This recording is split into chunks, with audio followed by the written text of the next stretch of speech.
Section 4.5, Curve Sketching. There's good news and bad news. The good news is there's nothing new to learn. The bad news is that we have to remember everything we've ever learned.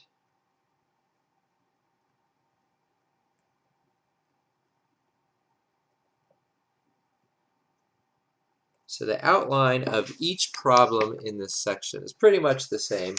We just have to take each problem one at a time and work out the details. So the way I like to do this is first we're going to find the domain,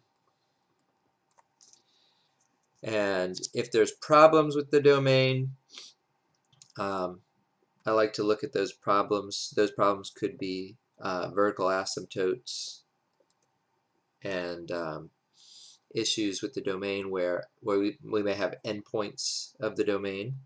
Then I like to take a look at the zeros or the intercepts.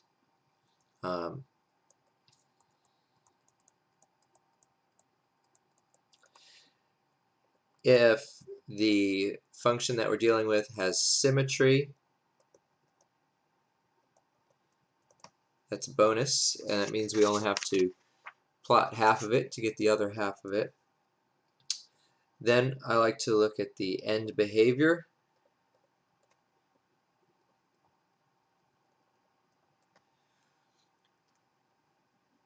That is any horizontal asymptotes, slant asymptotes, or whether or not the function's increasing or decreasing at the end. Next, it is helpful to look at the first derivative and the information the first derivative gives us, which will be maxes and mins, increasing, decreasing. After that, we can look at the second derivative, which is going to give us concavity and points of inflection. And then step 8 will be to put everything together and make a graph. So we'll start with a very simple graph and then work up to some more complicated graphs.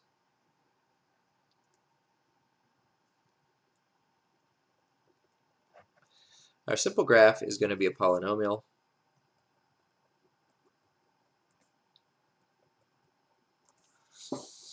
And we know that polynomials have domain all real numbers, so there's nothing to worry about there.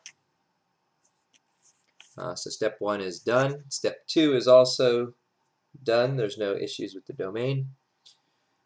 Step 3 is to look for zeros, and we know it's an x cubed function, so it's going to have at least one real zero. Whether or not it's convenient to find will be determined by whether or not it factors well, and to me this doesn't look like it factors very nicely, so we can kind of put the zero on hold and keep on moving on.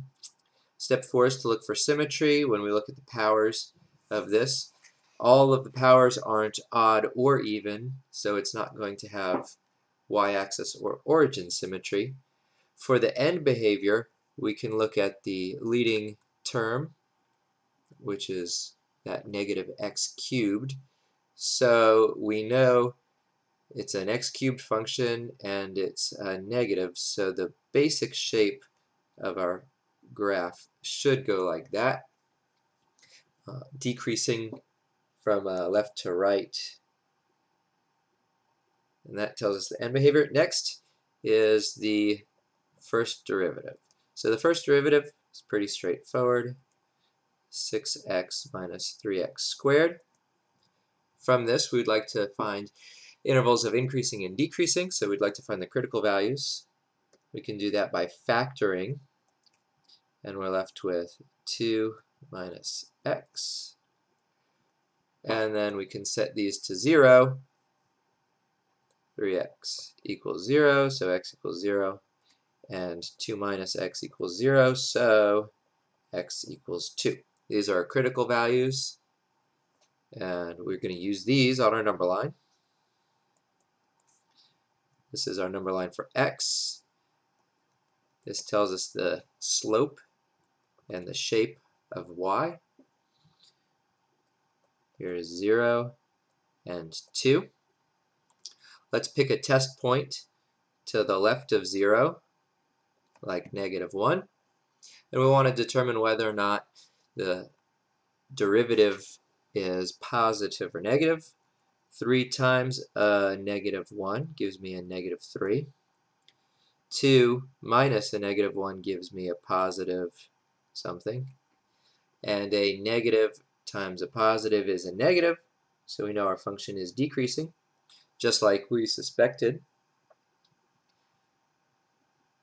Next, we'll pick a value between 0 and 2, such as 1. 3 times 1 is positive. 2 minus 1 is positive. So now our function is increasing, which tells us we have a local min when x is 0. And let's pick a number greater than 2, like 300,000. 300,000 times 3 is positive. 2 minus that very large number is negative, so now it is decreasing again. And we see, since our function is increasing then decreasing, we have a local max. That's all of our first derivative information. Let's move on to our second derivative information. We have a choice of either using number 1 or number 2. Number 1 is the easier derivative since it's just power rule. Number 2 would be the harder derivative since it's a product rule. So I'm going to use number 1 to find my second derivative. So y double prime is equal to 6 minus 6x.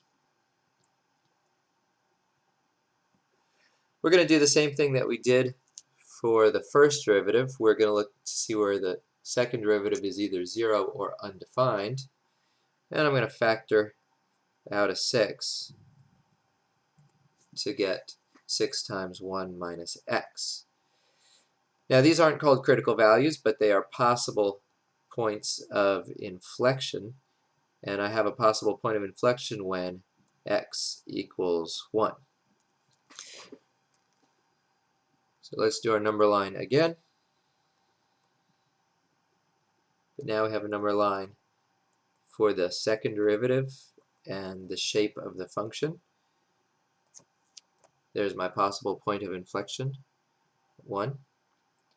So I'll pick a value to the left, such as 0.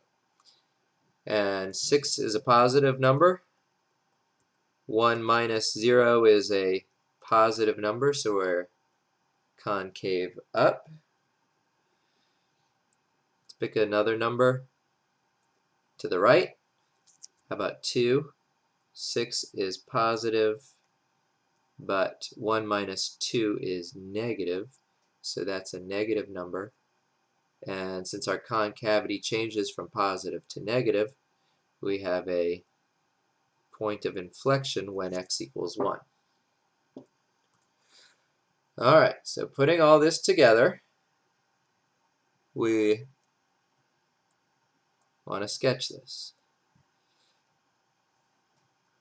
We know we have a min when x is 0, a max when x is 2, and a point of inflection when x is 1. It would be nice if we had some y values for this, so we can look back up to our original equation, and I'm going to list my important values.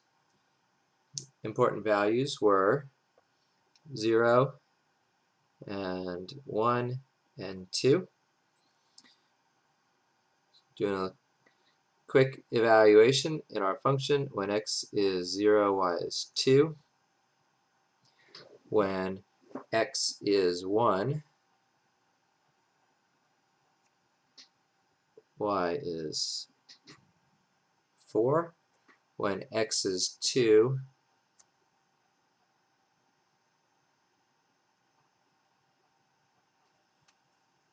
y is 6. So we'll put those on our sketch. 1, 2.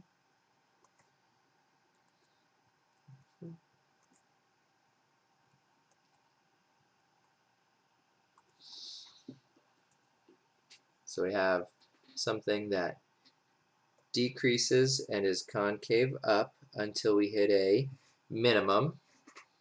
Then it increases in concave up until we hit a point of inflection, increases concave down until we hit a maximum, and then decreases concave down for the rest of it. So it looks just like we expected, and if we wanted, we could go back and we could find that last feature, which was the x-intercept, or we could let our calculator do that, or we could use Newton's method like we saw in a previous section.